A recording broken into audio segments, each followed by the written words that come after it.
Welding, what is welding? ஒரு mechanical இன்ஜினியருக்கு இந்த subject வந்து ஜென்ரலா காலேஜ்லயும் வந்திருக்கும், டிப்ளமோ படிச்சவங்களுக்கு டிப்ளமோலயும் வந்திருக்கும், பிஇ படிச்சவங்களுக்கு பிஇலயும் வந்திருக்கும். பட் இந்த வெல்டிங்ல நிறைய டைப்ஸ் ஆஃப் வெல்டிங் இருக்கு. இந்த வெல்டிங்கோட பேசிக் கான்செப்ட்லாம் என்ன அப்படிங்கறத தான் இந்த வீடியோல பார்க்க போறோம். ஸோ இந்த வீடியோவை ஸ்கிப் பண்ணாம முழுசா பாருங்க.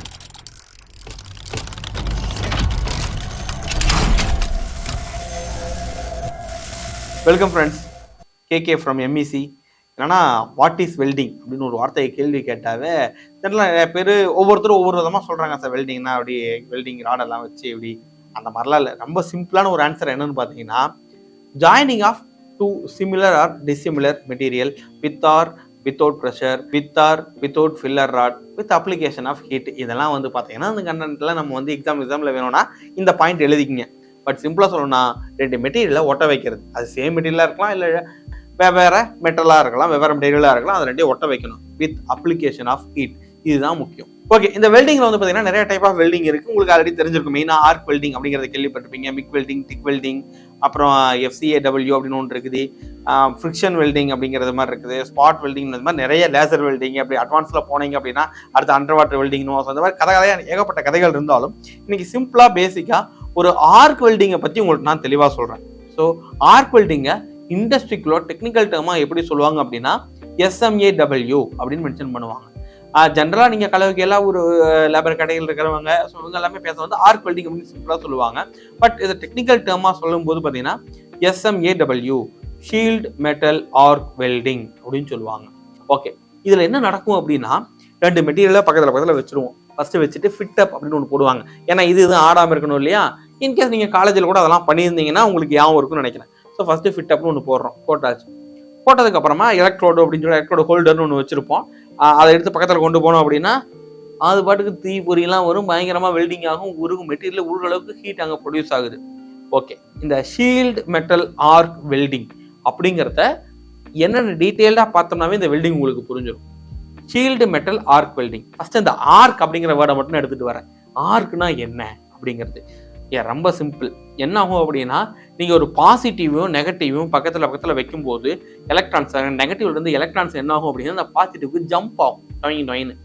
அப்படி அந்த ஜம்ப் ஆகும் போது வந்து பாத்தீங்க அப்படின்னா ஒரு ஆர்க் ப்ரொடியூஸ் ஆகும். அந்த ஆர்க்கு ரொம்ப அதிகப்படியான ஹீட்டை வெளிப்படுத்தும். அந்த ஹீட்டு ஒரு மெட்டலையே மெல்ட் பண்ணக்கூடிய அளவுக்கு ஹீட்டா இருக்கும். அவ்வளவுதாங்கய்யா, இதுதான் ஆர்க். அது வாயில சொல்லும் போது ஈஸியாக தான் இருக்கும். ஏடா கையிலேயே படம் வரைஞ்சிட்டு அப்படின்னு மாதிரி இந்த நிறைய சாம்பிள் வீடியோஸ் உங்களுக்கு ஏகப்பட்டது இருக்கு. நீங்க யூடியூப்ல ஃப்ரீயா இருந்தீங்கன்னா அதையும் நீங்க சேனல்ல பார்க்கலாம். இந்த நம்ம அழகிற சாம்பிளுக்கு இதை உங்களுக்கு போட்டாலும் போடுவாங்க. ஓகே, ஸோ இதுதான் ஆர்க். இந்த எலக்ட்ரான் வந்து ஜம்ப் ஆகிறத வந்து ஆர்க்கா ப்ரொடியூஸ் ஆகும். அதில் அதிகப்படியான ஹீட் வரும். இந்த ஹீட்டை வச்சு தான் இருக்கு. ஓகே, இப்போ என்னன்னா அடுத்து அப்படியே வரும் ஷீல்டு மெட்டல் ஆர்க் வெல்டிங்னு சொல்லியாச்சு. இப்போ ஷீல்டு மெட்டல்ல என்ன இருக்கு அப்படின்னா, இப்போ ஒரு வெல்டிங்கை வந்து பார்த்தீங்கன்னா அப்படி ஆகுதுன்னா இந்த மெட்டல் இருக்குதுன்னா ரெண்டே ஒன்னா வச்சு வெல்ட் அடிக்கும் போது இதுவும் உருகும். உருகி ஒரு ஒரு குழம்பு நிலையில இருக்கும். எஸ், ஒரு லிக்விட் ஸ்டேஜில் இருக்கும். இதுக்கு பேர் என்ன சொல்லுவோம் அப்படின்னா வெல்டு மெட்டல் அப்படின்னு சொல்லுவாங்க. இந்த வெல்டு மெட்டலை ஏ அப்படின்னு டினோட் பண்ணுவாங்க. எல்லா டாக்குமெண்டேஷன்லாம் சொல்றது இண்டஸ்ட்ரி லெவல்ல போகும்போது இது எல்லாமே ஏ அப்படின்னு மென்ஷன் பண்ணுவாங்க. ஏ நம்பர் அப்படின்னு சொல்லுவாங்க. இதை வெல்டு மெட்டல் அப்படின்னு குறிக்கப்படும். ஓகே, இந்த ரெண்டு மெட்டல் இருந்துச்சு இல்லையா, இது பேர் என்ன, பேரண்ட் மெட்டீரியல் அப்படின்னு சொல்லுவாங்க. பேரண்ட் மெட்டீரியல், அது பேஸ் மெட்டல் அந்த மாதிரி சொல்லுவாங்க. இது வந்து பேஸ் பிளேட் அப்படிங்கிற மாதிரி சொல்லுவாங்க. ஸோ இதுதான் பேரண்ட் மெட்டீரியல் அப்படின்னு சொல்லுவாங்க. இது ரெண்டையும் இதுக்கு வந்து பார்த்தீங்கன்னா பி நம்பர் அப்படின்னு டாக்குமெண்ட்ல எல்லாம் மென்ஷன் பண்ணுவாங்க. ஸோ பி நம்பர்னா பேரண்ட் மெட்டீரியல், ஏ நம்பர்னா வெல்டு மெட்டல்.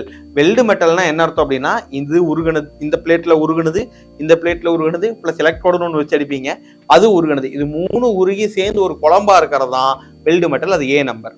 அடுத்து எஃப் நம்பர். எஃப் நம்பர் அப்படிங்கிறது வந்து பார்த்தீங்கன்னா ஃபில்லர் மெட்டல். ஃபில்லர் மெட்டல்னா நான் சொன்னது எலக்ட்ரோடு உருகுன்னு சொல்லி அந்த எலக்ட்ரோடில் உருகிறது தான் எஃப் நம்பர் அப்படின்னு மென்ஷன் பண்ணுவோம்.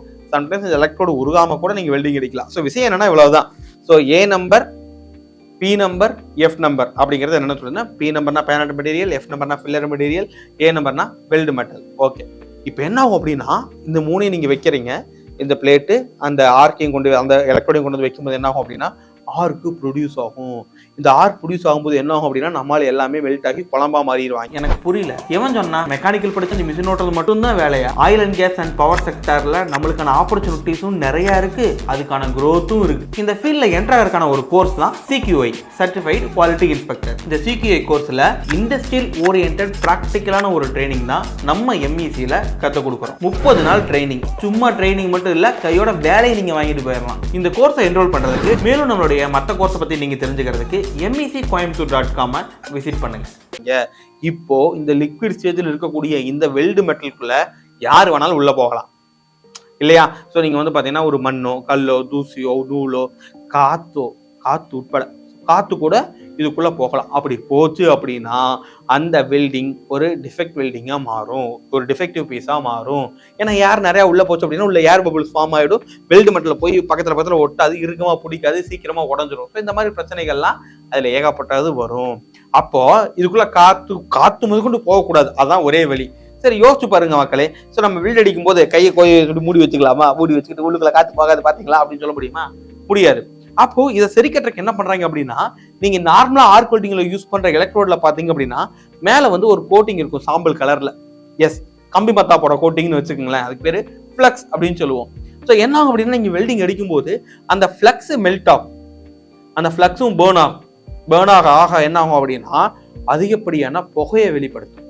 இப்ப விஷயம் அதுதான், என்ன பண்ணும் அப்படின்னா இந்த புகை வர்றதுனால வெல்டிங் அடிக்கும் போது வெளியில இருந்து எந்த காத்து கூட உள்ள போகாத அளவுக்கு இவன் பாத்துக்கிருவான். அதுதான் அவனோட ஸ்பெஷாலிட்டியே. ஓகே, அது மட்டும் ஓகே, பட் அது கூல் ஆகிற வரைக்கும் வெயிட் பண்ணணும்ல. நீங்க வாட்டுக்கு அங்க வச்சுட்டு உருக்கி விட்டுட்டு இங்கிட்டு வந்துடணும், ஏன்னா வெல்டிங் அடிச்சுட்டே வருவோம் இல்லையா? அப்ப அந்த இடத்துல எவன் அதுக்கப்புறமா பாதுகாப்பான் அப்படின்னா இவன் இருக்கிறான் இல்லையா அந்த ஃபிளக்ஸ், இவன் புகையெல்லாம் விடுவான். விட்டதுக்கு அப்புறமா என்ன ஆகும் அப்படின்னா மேல வந்து ஒரு சாம்பல் மாதிரி படியும், அதுக்கு பேர் தான் ஸ்லாக். அது வந்து என்ன பண்ணணும் அப்படியே மேல வந்து படிஞ்சிடும் வெல்டு மெட்டல் மேல. இப்ப என்ன ஆகும்னா வெளியில இருந்து எவனுமே உள்ள போக முடியாது. நீங்க பாத்துருப்பீங்க, வெல்ட் அடிச்சதுக்கு அப்புறமா இதுல வந்து பாத்தீங்கன்னா சிப்பிங் ஹேமரை வச்சு சிப் பண்ணி வெளியே எடுத்துருவோம், லைட்டா தட்டி விட்டோம்னா வந்துடும். அது இவ்வளவுதாங்க விசேஷம். ஸோ அப்ப வெல்டிங் வந்து பாத்தீங்க அப்படின்னா ஆர்க் ப்ரொடியூஸ் ஆகிறதுனால வெல்டு மெட்டல் உருகும். அந்த உருகுனதை பாதுகாக்கிறதுக்காக ஷீல்டு யூஸ் பண்றோம், அதனாலதான் ஷீல்ட் மெட்டல் ஆர்க் வெல்டிங் என்று பெயர் வந்தது. அவ்வளவுதான். ஸோ இந்த ஃப்ளக்ஸ் வந்து பார்த்தீங்க அப்படின்னா நிறைய கைண்ட் ஆஃப் ஃப்ளக்ஸ் இருக்கும். ஸோ டிஃப்ரெண்ட் டைப்ல இருக்கும். இந்த எலக்ட்ரோட எல்லாமே வந்து பார்த்தீங்கன்னா E7018, E6013, E6010 அப்படிங்கிற மாதிரி இதோட எலக்ட்ரோட வந்து மென்ஷன் பண்ணுவாங்க. ஸோ நார்மலாக இதில் உள்ள ஆர்க் வெல்டிங்ல யூஸ் பண்ணக்கூடிய இந்த எலக்ட்ரோட்ஸ் மென்ஷன் பண்ணுறது.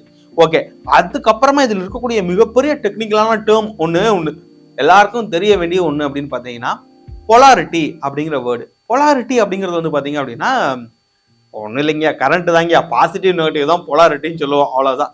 அடி திரும்பி படிச்சவங்க படிச்சுட்டு இருக்கிறவங்களுக்குலாம் அது தெரியும். பட் எனக்கெல்லாம் நான் ஃபீல்டுக்குள்ள வந்ததுக்கார பார்த்தா தெரிஞ்சு படிக்கும்போது தெரிஞ்சது இல்லை.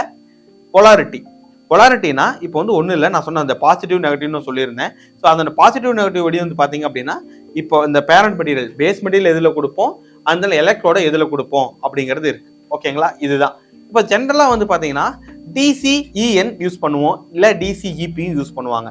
இதான் வந்து பொலாரிட்டி அப்படின்னு சொல்லுவாங்க. அதனால DCEP DCEN அப்படிங்கிறது. DCEP அப்படின்னா டைரக்ட் கரண்ட் எலக்ட்ரோடு பாசிட்டிவ். இதுவே வந்து பாத்தீங்கன்னா DCEN direct current electrode negative. ஓகேவா? ஓகே. இப்போ வந்து DCEN அப்படிங்கிறதுல வந்து பாத்தீங்கன்னா ஜெனரல் பர்பஸ்க்கு நம்ம யூஸ் பண்ணுவோம். இந்த DCEP அப்படிங்கிறது வந்துன்னா டீப்பர் பெனட்ரேஷன் சொல்லுவாங்க. கொஞ்சம் மெட்டீரியலோட திக்னஸ் அதிகமா இருக்குது அப்படிங்கிற பட்சத்தில் என்ன பண்ணுவாங்க அப்படின்னா இதை வந்து DCEP பண்ணுவாங்க. அதாவது எலக்ட்ரோட வந்து பாசிட்டிவ்ல கனெக்ட் பண்ணிடுவாங்க. இப்போ என்ன அப்படின்னா எலக்ட்ரான்ஸ் வந்து ஜாப் இருந்ததுக்கு ஜம்ப் ஆகும். இதுல வந்து என்னன்னா நல்லா டெப்தா இருக்கணும், மெதுவா உருகி உள்ள வரைக்கும் ஊத்தணும் அப்படின்னா அந்த வெல்டு மெட்டல் உள்ள வரைக்கும் போகணும் அப்படின்னா DCEP யூஸ் பண்ணிக்கலாம். இல்ல எனக்கு வந்து பாத்தீங்கன்னா ஸ்பீடா வந்து மெல்டிங் இருக்கணும், டக்கு டக்குன்னு எனக்கு அங்கிருந்து அடிச்சோன்னா திக்னஸே கம்மி தான், 8 mm தான் இருக்குது, இது அடிச்சுட்டு வரணும் அப்படின்னா நீங்க DCEN யூஸ் பண்ணணும். இதுதான் பொலாரிட்டி. இதுக்கு எவ்வளவு கரண்ட் செட்டிங் வைக்கணும், கரண்ட் செட்டிங் அதிகமா வச்சா என்ன ஆகும், கம்மியா வச்சா என்ன ஆகும் அப்படிங்கிறது எல்லாமே நீங்க இந்த வெல்டிங்ல படிக்கும்போது முழுசா படிக்கணும். ஸோ இந்த வெல்டிங் வந்து பாத்தீங்கன்னா ஆர்க் வெல்டிங், அதாவது SMAW. இனிமேலும் நீங்க ஒரு மெக்கானிக் இன்ஜினியர் இருக்கிறீங்கன்னா இந்த ஆர்க் வெல்டிங்னு சொல்லாம SMAW அப்படின்னு சொல்லி பழகினீங்க அப்படின்னா கொஞ்சம் டெக்னிக்கலா கொஞ்சம் ப்ரொஃபஷனலாகவும் இருக்கும். So இவ்வளவுதாங்க welding. நீங்க இன்கேஸ் எக்ஸாம் எழுதுறீங்கன்னா இதை மட்டும் நீங்க எழுதுனீங்கன்னாவே போதும். ஸோ இந்த வெல்டிங்கோட பெரிய அட்வான்டேஜஸ்லாம் என்ன பாத்தீங்க அப்படின்னா ரொம்ப சிம்பிள் எக்யூப்மெண்ட். ரெண்டு தான், 2 ராடு வரும். ஒன்று எலக்ட்ரோடு ஹோல்டரு, இன்னொன்று வந்து பார்த்தீங்கன்னா ஒரு சின்ன கவரை மாதிரி ஒரு டாங்க் இருக்கும். ஸோ அதை எடுத்துட்டு போய் நீங்க எந்த மெட்டல் வேணுமோ அதில் வச்சு டப்புன்னு ஒரு கிளிப் மாதிரி மாட்டி விட்டு வெல்டிங் அடிச்சீங்கன்னா வெல்டிங் ஆயிடும். அவ்வளவுதான். கரண்ட் செட்டிங் மட்டும் அட்ஜஸ்ட் பண்ணா போதும். ரொம்ப சிம்பிள் எக்யூப்மெண்ட், போர்ட்டபிளாகவும் கிடைக்கும், ஈஸியாக எங்கே வேணால் எடுத்துகிட்டு போகலாம். ஸோ என்னன்னா இதில் ஒரு பிரச்சனை இருக்கிறதுலாம் என்னென்னு பார்த்தீங்கன்னா புகை வரும். அதனால் அதெல்லாம் கண்ணெல்லாம் போச்சுன்னா கண்ணெல்லாம் பொங்கும். காலேஜில் வெல்டிங் அடிச்சிருந்தீங்கன்னா உங்களுக்குலாம் தெரிஞ்சிருக்கும். பட் எனக்குலாம் பொங்கி இருக்குது. இந்த மாதிரி கொஞ்சம் ஓவரா சீன் போட்டு ஷீல்டெல்லாம் இல்லாமல் போய் அடித்தோம். ஸோ இது மாதிரியான பிரச்சனைகள் மட்டும்தான். மறுபடியும் ஃபீல்டுக்குள்ளே ஆல் பர்பஸ் ஆஃப் வெல்டிங் அப்படின்னா இதுதான் சொல்லுவாங்க. எல்லா இடத்துலையும் இந்த வெல்டிங் வந்து பார்த்தீங்கன்னா பெரிய ரோல் ப்ளே பண்ணும். ஈவன் நாட் ஓன்லி நம்ம கேட்டு சைட்லேருந்து ஆட்டோமொபைல் இண்டஸ்ட்ரி, ஃபவுண்ட்ரிக்குள்ளே, அப்புறம் அப்படியே நீங்கள் வெளியே போனீங்கன்னா oil and gas, ship buildings, இந்த மாதிரி எல்லா இடத்துலையுமே இந்த வெல்டிங் வந்து பார்த்தீங்கன்னா இன்றியமையாத ஒன்றா இருக்கும். நிறைய இடத்துல இந்த வெல்டிங்கை யூஸ் பண்ணிக்கிட்டு தான் இருக்கிறோம். ஓகே, இதே மாதிரியே வெல்டிங்கில் வந்து பார்த்தீங்கன்னா அடுத்தடுத்த வெல்டிங் ப்ராசஸை பற்றியும், வெல்டிங் டிஃபெக்டை பற்றியும், வெல்டிங் பொசிஷன்ஸை பற்றியும் நீங்கள் தெரிஞ்சுக்கணும் அப்படின்னா மறக்காம இந்த சேனலை சப்ஸ்கிரைப் பண்ணிட்டு காமெண்ட்லையும் சொல்லுங்க. அப்பதான் அடுத்தடுத்த சீரியஸ் இந்த வெல்டிங்கை நோக்கி நம்ம போட்டுக்கிட்டே இருக்க முடியும். தேங்க்யூ.